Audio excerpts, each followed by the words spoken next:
What's up, everybody? Welcome back to another Boiler Express podcast. Kind of a quick game recap of the game tonight from, I was going to say East Lansing. That's what's on the TV right now. Michigan State's playing IU, but Ann Arbor, Purdue fell short against Michigan tonight in a really good game. It was a really good game. You can definitely tell those are two top teams in the Big Ten. Some of the best teams in the country played tonight. So it was a really good game to watch. Unfortunately, Purdue fell short there. Yeah, they lost for sure. And but overall, I really enjoyed the game. Obviously, it didn't end the way we all wanted to. But yeah, what did you guys think of the game? I mean, it's just a typical top of the Big Ten weeknight matchup, in my opinion. I mean, it seemed like the crowd was pretty into it. I actually was texting someone who was there, and they said there were a lot of empty seats, which was surprising because I know it was a Okay. big point on social media that Michigan made that it was sold out. So, might have been a scenario where they sold all the tickets. Maybe not everyone showed up, but no, it Right. was it was. I thought Purdue came out looking good early, let them back in, and then kind of pulled away. There early in the second half, and let Michigan come back. And I don't necessarily think there's anything Purdue did wrong, like offensively or defensively. I just think that like some shots didn't go in down the stretch.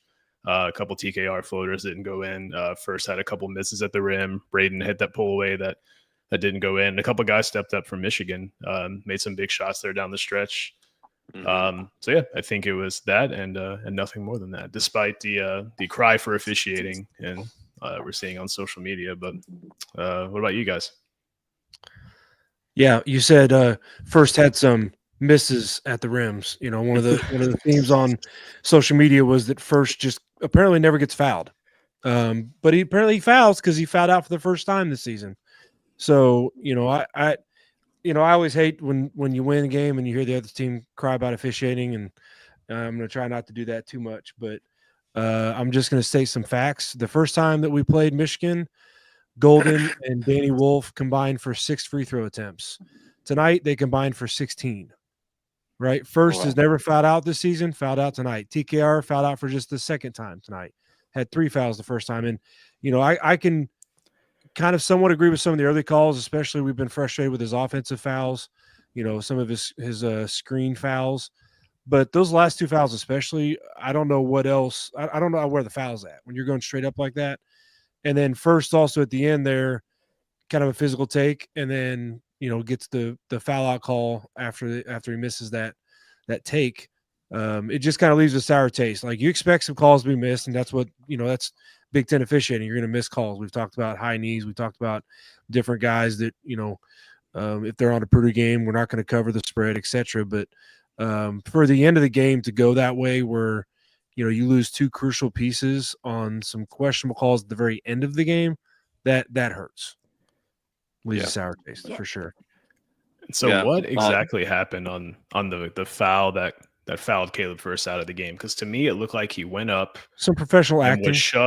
was shoved from underneath, Yep. and as he was coming down, swipes Vlad Golden across the face, purely in an attempt to like protect himself, And nothing malicious.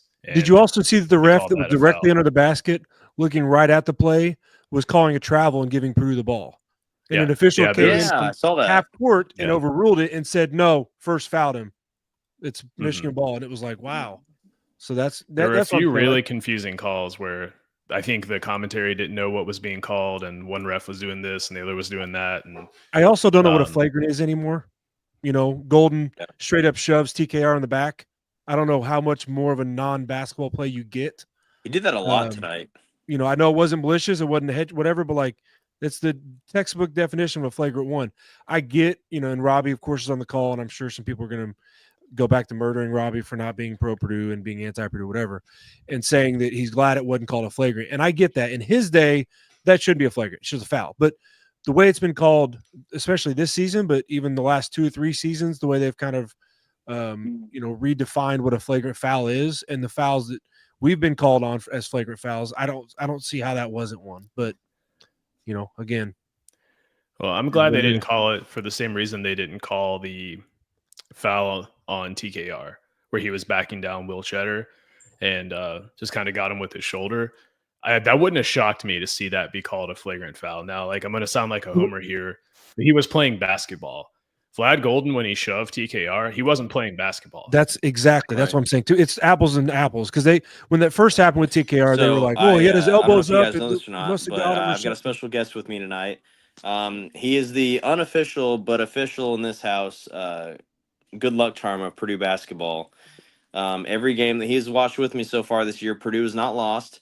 And that record still holds true tonight because he didn't get to finish watching the game. He had to go get ready for bed tonight. Yeah. So he missed like the last 2.5 minutes of the game. But David, what'd you think of the game tonight? It was good. It was good. Who was your favorite player It out was there? very good. Retro on Braden Smith.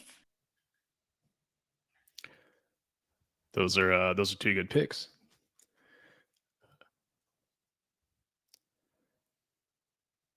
Well, I guess it's just us, Russ. Game. Can you hear me? You got me? Yeah. Oh, okay. Yeah, can you hear me? I didn't. Yeah. The way that whole interaction went down, I was like, I just realized he was like talking and talking. I was like, maybe y'all Yeah. can't hear me no more. I No, was just gonna yeah, text you. must have been a technical difficulty there. Gotcha. No, I mean, Yeah, to so go back to the TKR foul or the foul you were referring to, that's still he's backing down the guy and TKR has the ball. Now if his elbow gets high and it was some kind of elbow to the head, I get that, but that was just some of that Michigan flopping, some of the Michigan acting we saw tonight, where Shedder takes the first bump, and Nick talked about it like in the group chat that you can't do that, especially when on the road. You can't just go hard at the guy twice because the second time he's going to anticipate it and he's going to flop, but he's going to fall over. So I don't think that is at all flagrant. But that shove by Golden in the back, I don't know how you like what I don't know what a flagrant is if that's not a non-basketball play. Like, so yeah, we do have our guest back here. Looks like there may have been some technical difficulties. So yeah, I didn't know that there were any technical difficulties there. You just. So the last thing I think we heard was that Braden and Fletcher were his two favorite players. Is that right? Yep. And then he said that Braden almost came back and won the game for him. Tonight. He did. Yeah. Yeah. Yeah, he did. Those are two really good players. You have good taste. Best 3-pointer and best player on the team. Yeah, best agreed, 3-point shooter, best player on the team. That's right. Yeah, agreed. Yeah. Yep. Good. You'll have to watch the whole game next time though. That way Purdue wins. Yeah. Mm-hmm. I know. It was so funny because he's turning into a Purdue fan because when we were watching the IU game, there was a few times where IU was starting to break away, and he was like, "Oh God, Purdue's gonna lose, aren't they? Oh God, let's go do something else." You broke one of the 10 commandments. You're using God's name in vain. I know it. Oh man, keeping me honest out here too. Yeah, but he is, yeah. But yeah, so it was just funny because he was like, "Oh gosh, they're gonna lose. We need to go do something else." And I was like, "Yep, typical Purdue fan right here." Yeah, he's learning. He's learning the pain. Yeah, the pain that is I am being a Purdue fan. Yeah, how do you feel about experiencing like your first loss as a Purdue fan now? That technically wasn't the first one. Well, the first one you've been like home for and stuff when we were all watching together. I hate it. Yeah, I hate it too. Yeah. Well, thankfully, as a basketball fan, it doesn't happen as often. So, yeah, we didn't watch any Purdue football this year. We watched the Indiana State game, and then we watched the first half of the Notre Dame game, and then never turned on another Purdue game all year long. It's a good season for that. So want to ask you guys, since Twitter's all over it already, and if you haven't been on there, I'm sure you'll see it when you do. But is the lack of bench scoring starting to concern anyone? It's so it's not. I don't know. It's not consistent enough for me to because I was saying before we went live, it's like, we have games like this where the bench doesn't, really produce anything. But then we've also got games like, against Michigan and Nebraska where we, drop 100 on a Big Ten opponent or almost 100, and the bench goes off. So I think it's just a really inconsistent bench. But I don't know. I don't know about super concerned, but definitely there's some. I think it's unique to this team because there aren't a lot of guys. I mean, we talk about the way that Painter runs his program and draws his offensive up, he only draws plays for the top 2 or 3 options, right? So, and the guys off the bench are not guys that necessarily create their own shot now that CJ Cox has been inserted into the starting lineup. So it's, there's no guys on the bench really that are going to come in with the ball and create their own shot. You got some spot up shooters, obviously, in Heidi and Colvin that haven't been, as great as expected. And, Burgess isn't a guy that we're going to say, yeah, go put your back to the basket. And we're going to start feeding you post feeds when you come in the game. Harris is more of just like a ball handler, a guy to kind of help spread the floor. But if he doesn't get open look, he's not going to take shots. So, I think we're spoiled by having a guy like Gillis last year that was obviously 6th man of the year in the Big Ten and could come off and hit 6, 7, 8, 9 threes in a game. I think we just don't have that now that you've brought in Cox off the bench into the starting lineup, and even First being a guy that can slash and do some back cuts and get buckets that way. Like, we just don't have a guy off the bench that's going to create on their own. And if we don't draw something up for them, then they're just not going to get many attempts. Because, we can say, yeah, the bench scoring was terrible, but they only got up 5 shots between 4 players. And then Burgess obviously missed the only free throw attempt that any of them took. There was a stretch in the first half. It was toward the end of the first half, and I'm looking at the lineup numbers now, but it was, let's see, Braden was on the floor. I know that for a fact.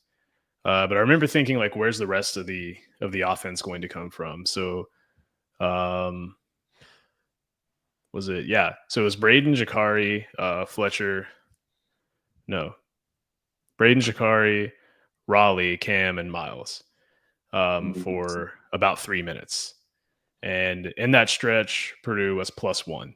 But I remember texting you guys saying, like, these are really important minutes that we got to win right now. But I just remember thinking, like, outside of Braden, like, where's the offense going to come from? I think I saw a stat that Cam Heidi, Miles Colvin combined or something like 12 for 60 in their last 60 3-point attempts combined.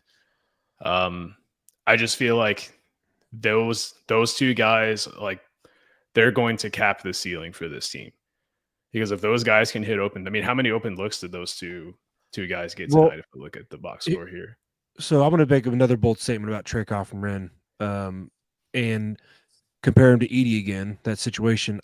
Do you guys feel like our offense is more negatively affected this season when TKR has to go to the bench with foul trouble than we were when Edey went to the bench with foul trouble last year? I think so, yeah. Because I think we are, because what we had in the luxury last year was not only, like we said, Gillis coming off the bench and scoring, but when Edey went to the bench, we could just go, okay, TKR, now you're getting fed, right? This is where you miss a guy like Jacobson, where, obviously he was, only played 1 game. So people could say, well, how can you miss a guy that was a true freshman, only played 1? Well, he was our starting center. You can say that, but, like, we went into the season, he was our starting center. He was going to be our second post option, so we lose him. Like I said, Burgess isn't really established as a back to the basket guy. First is more kind of a back cutting guy. So, like, I think that's a big reason why, so much more pressure is on guys like Colvin and Heidi, like you said, that they've got to come in and score off the bench now, because we don't have a second back to the basket, just feed the guy, feed the dragon, as Painter would say. Well, and I feel like Colvin and Heidi are best used when Purdue's able to get out on fast breaks a lot. When those guys can just run on a big open floor and get an alley-oop, or get a corner 3 real quick. I don't feel like their strength is like a half-court offense. Yeah, you're right. Yeah, that's and I feel like it could be, but when you've got Braden and you've got TKR and you've got Fletcher, I mean, that has to be the core. But at the same time, you need those guys to knock down open shots when they get them. And I guess the only shot Colvin had, he was 0 for 1. It was that quick pull up inside the line where he got run off the line and kind of pulled up and took that midi there. But Heidi had 2 open shots on the perimeter, and I mean, you just feel for the guy, because he plays really hard and he's doing everything right. The shots just aren't going in for him right now. Yeah. He's a capable shooter, though, and I know he's going to hit some big shots for us. It's just that, to me, has been the big story of the last few games, is just who's going to step up. We've seen CJ Cox step up. He hit some huge shots today. Had that drive to the basket where he got fouled and hit 2 free throws. And then Jakari Harris is, seems to be overcoming his early season woes from behind the arc. So that's really good to see. So And I that feel I just like wanted to go ahead. no, sorry, yeah, I was gonna say I feel like Miles too, like tried to. I mean, I thought he had a pretty good game against USC. I mean, he ended up playing like what 17 minutes, and I think he played like 17 minutes of the game. But I thought he played pretty well considering what his streak had been and kind of was today too. So I just Let's noticed see. one other. I don't want to get on the fouls too much more, but I just noticed something interesting from the box score that doesn't seem right. TKR had 0 free throw attempts tonight. Oh, that's Yeah, I wild. Isn't that a mean, little insane? 19 attempts and not a single free throw attempt, but yet he fouls out. Caleb first fouls out. Just let's saying. see how many games this season where he This has is only the shot third time 0. all year that he's had 0 free He had throws. 0 against One was Northwestern. Texas A&M Corpus Christi, so I don't know that really counts. The other one was Yeah, that's Northwestern. true. Yeah. So Well, and one thing, and like I could be petty and do this, but yeah, I think I'll just do this. Let's go to the box score here. So Russ, how many free throws total did Michigan shoot? oh, I think I already saw. I think it was 26, wasn't it? 26. Yeah. How many did Purdue shoot? I mean, I don't think it. I think it was less than 10. I think it was single digit, 9. wasn't it? Yeah, 9. 26 to 9. Yeah. So how many times did we see last season when the numbers were flipped in Purdue's favor, that the officiating was clearly biased toward Purdue? I mean, so now we should be saying the same about Michigan, right? Like that's how it has to be. Like I said when I kind of led with the officiating talk, like I hate it when I hear other people talk about it when we win a game. So I know I'm going to play that role now. But it's also the history Purdue has is that we have that foul discrepancy, right? That we don't foul as much as other teams, and we're able to draw fouls more than any other team. So it's just very uncharacteristic for Purdue to be in this position. And I think that like you said, that doesn't happen where we're on the short end of the stick. So when now we're on the short end of the stick, you've got to sit there and go, okay, this is an outlier, and that's why we're looking at it this way. Does that make sense? Yeah. Mr. Data. Yeah, it does. Yeah. Yeah. And I'm just I'm just poking fun, but we had to hear it all last season, the refs, it was 8-on-5, that's all we heard. So so how does Purdue bounce back? I know I've talked about it that I was really worried about losing tonight's game because that makes Saturday's game there's so much more pressure on that game. I didn't see a ton that like it's like, man, like we should have done that differently. Like we didn't turn the ball over excessively, only 11 turnovers. I felt like we rebounded pretty well. It just came down to missing some shots, honestly. Like there's wasn't a lot of sloppy play, really. Not a lot of sloppy execution. It just like shots didn't go in. So do we just stay the course? Would you be looking to change anything? What do you guys think? Yeah, I think stay the course. I think, like you said, it's not, at the end of the day, we can talk about fouls. We can talk about bench scoring. We can talk about whatever. The bottom line is all the things that we're frustrated with tonight and went wrong. We still lost by 2 at a top 20 team in the Big Ten. So it's I don't think it's a reinvent the wheel thing. I think it's more, Wisconsin's going to be like, dadgum, we're going to see post-loss Braden. We're going to see this team come fired out. You can better believe Trey Coffin-Renn's still going to have that chip on his shoulder, and he's going to come out with something to prove. So I don't think it negatively affects Saturday at all. If anything, I think it more positively affects us just having more willpower. I still think at the end of the day, this team is much more focused on the tournament now. I think we've got obviously the record in Big Ten titles. These guys have won Big Ten regular season titles. The Big Ten tournament, we've done that. It's not really a big deal. We'd rather be healthy and rested going to the NCAA tournament. So I think these guys are more just maybe going to tweak a little bit here and there, but I don't think we change a lot, and I think we're still focused on March more than we are even a regular season Big Ten title. You don't think they want the 3P? Like you don't think they're concerned about that? I bet they do. I bet the players. It's definitely well above what a Big Ten tournament title would mean. I think Big Ten tournament title is not at all a top desire for them. But yeah, they talk about it, throughout the last few seasons, especially with their goals are being, we're going to take home 3 trophies, right? We want to take home the regular season, Big Ten tournament, and then go to the Final Four. So I think they definitely still have that desire, and I think that's why it will pump us up come Saturday. But I think it's going to be rough. I don't know what Michigan and Michigan State do down the stretch, but now we're a half game back. We don't control our destiny anymore. That Michigan State game is that much bigger, and we've had good history, right? Especially Fletch, kind of facing the pressure as a true freshman at Michigan State. So I don't think we have any less chance to win that game than what we did have tonight. So Yeah. Absolutely. And before we move on to anything else, D here, the old Lucky Charm, he's gotta head off to bed. So he said he had one more thought about the game tonight he wanted to share. Yeah, it's about the end of it. Okay. So we meet it, and I told Damon I wanted to say that how in bowling, like you make if you make a shot 3 times, it's called a turkey. And in basketball right now, he made like a turkey instead. Yeah, he almost had a turkey. He almost hit almost three had a threes, turkey so. there at the end. Yeah, I like that. So we've coined some terms now. Lobster. We've coined lobster. And now anytime a player makes, so Braden had a turkey in the first half, right? Didn't he make at least 3 in a row? he would have had a turkey in the second half if they didn't give that foul call against Burgess. He literally hit the 3 as they called that foul. He did hit the 3, yeah, as the whistle blew. So I love it. We're gonna start using that on here. You heard it here first. 3 shots in a row, it's a turkey. Love That's it. Right. Awesome. All right, D. Thanks for being on the show, buddy. You're welcome. So Wisconsin comes in to Mackey on Saturday. What's been happening with Wisconsin lately? Let's talk about that. I was literally just pulling up. So they got a whole week to prep for us. They just won at Iowa, 11-point win at Iowa. Beat Indiana at home by 10 points. Won at Northwestern, but they did lose to Maryland. They did lose at UCLA.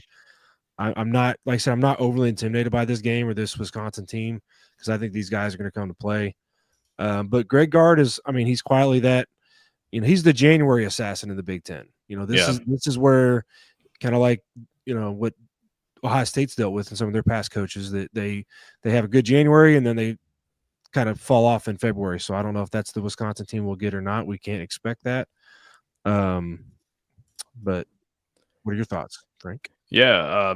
Just looking at Wisconsin and their numbers, the thing that sticks out to me is they shoot a lot of threes.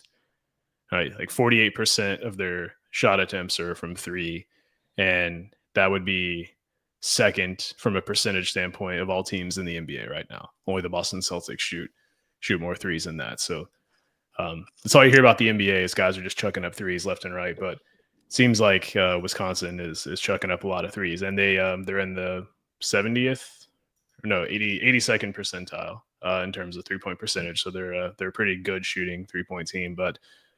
From the teams who shoot a lot of threes, like they can beat you by 20 or you can beat them by 20. It just depends, right, on which version shows up. So for that reason, this is a game that Purdue's going to need to be locked in for. John Tonje leads them in scoring. If you haven't seen him play, he's elite. Where did he transfer in from? He's almost as old as me. I think he's from Missouri. Came in from Missouri, but he's in his 6th year of college basketball. So kind of on the Parker Fox track, the Perry Ellis track. Yeah. Hey, you know what though? I tell you what. One thing about all of this transfer portal and these guys having their 8th, 9th, 10th year of eligibility or whatever it is, like that guy that played football in Miami, is people are finally leaving Robbie Hummel alone for how long he was at Purdue. Seriously. Yeah, dude, I heard that so much. Oh, is Robbie Hummel still playing? And it's like 2018. Yeah, but he's the OG because he did it before this COVID stuff and all the extra red shirts and before it was cool. Oh yeah. Yeah, so he has played 3,351 total minutes of college basketball in his career. So looks like he may have been injured last year. He only played in 8 games. But yeah, he spent 4 years at Colorado State, 1 year at Missouri, and then his final season. IU winning at the half right now again at Michigan State. Oh man, that's painful for me to say, but get it done, Hoosiers. Yeah, I almost said it, but I was like, no, I can't say it. Can't do it. Get it done, Hoosiers. Help Purdue out in the best possible way. So yeah, John Tonje is averaging 18 points per game. John Blackwell, you got the 2 Johns here, 15 points per game. Max Klesmet, it's no stranger, 10 points per game. And then Nolan Winter, the 7-footer is emerging, 10 points per game. Stephen Crow is averaging 9. Going there too, yeah. So it seems like a very balanced team, at least on paper. I've only seen him play once this season. So I don't have a ton of, in terms of watching film or what type of actions they like to run. Actually, I did watch the first half of the Wisconsin IU game and then changed it because it was a boring game. But yeah, they hit a lot of threes in that game too. But this is the team that's going to come in prepared. Greg Gard's been around the block; he knows what he's doing, and I think the guys will be ready. I think post loss Braden will make an appearance. I mean, we kind of saw post loss Braden today. I mean, and we're not coming off of a loss, so yeah, I'm excited, and this is a game that Purdue really can't lose if they really want to And it's compete at for the home Big too, Ten so that's championship. nice. It is at home, yeah. So if you guys had to guess, what do you think the line would be on this game? I'm going to say Purdue by 3, but we'll see come Saturday. Yeah, I was gonna say like 2.5. Yeah, I might even go minus 3.5, just because I feel like if they look at the history of us against Wisconsin, Painter's got a pretty good track record against them. So Yeah, Ken Palm says Purdue by 5. So Dylan's not here to hype you up, Danny. I'm sorry, Dan. He's not here to. Yeah.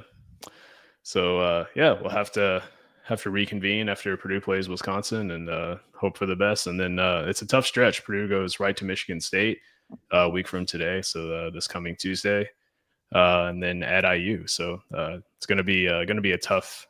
This is really a tough 4-game stretch for Purdue. These Michigan, Wisconsin, only Michigan 6 State. games left in the season. 3-3, 3 home games, 3 away games. But the away games are Michigan State, Indiana, and Illinois. So it's tough. I'll be happy if we can win our home games and get at least one of those road games. I'll be still happy with the finish. I think that probably puts us out of the Big Ten title picture. But I think if we can go 2 out of 3 on the road and win our home games, I think we got a good shot of being right there. Especially if Michigan State's one of the road games we pick up. So updated Ken Palm standings, Purdue has dropped to 8th. They were 7th before the game. They are currently ranked 8th in offense, 31st in defense in Ken Palm. So we've officially now moved into defensively the tier of teams that could win the national championship if history repeats itself. No team outside of the top 31 in offense or defense has ever won a championship in Ken Palm. So we've moved ourselves back in. We're back. Mm-hmm. Well, anything else to talk about, or you guys want to wrap up and look to reconvene after we hopefully take down Michigan State next week? Yeah, we'll go ahead and wrap up here. Just a quick shout out to I'll go ahead and do this since Dylan's probably slacking and doing whatever else at home right now. Shout out to Purdue hockey. I think they've had a couple of good wins here recently, so shout out to Purdue hockey and everything they've been doing. Yeah, I think it was Cincinnati they swept over the weekend, I believe. Yeah, beat them. It was like 7-1 or something like that, because I remember they said something about a football score. Pretty lopsided. Yeah. So they've been doing really well. And then I had a thought, but it totally escaped. So I'll just go ahead and I just want to shout out the sponsors real quick. Obviously, go over to Martin Vintage, use code BXP at checkout, get 10% off. Go over to CBB Analytics. So a lot of the things that we talk about in these episodes, well, I say a lot of things that Frank talks about, and Russ too. Russ uses CBB Analytics quite a bit. Comes from that website. It's super in depth. It is everything that you could want to know about a team and probably more. So go check out CBB Analytics and check out your favorite team and see how they stack up against their upcoming opponents. And then also Cincy Blitz boards, really fun. Family game, yard game, tailgating game. Really good use for in a lot of different ways. So a lot of fun things that you can do with that. And then obviously we are a part of the College Huddle. So go check that out. Really, I think they've got over 70 schools. I'm not sure how many they're up to now. But if whatever coverage you want to know about for the different sports for different schools, they're probably on the College Huddle. So make sure you guys go check them out. And thank you all for tuning in tonight. And hopefully we'll beat Wisconsin this Saturday. Boiler up and hammer down.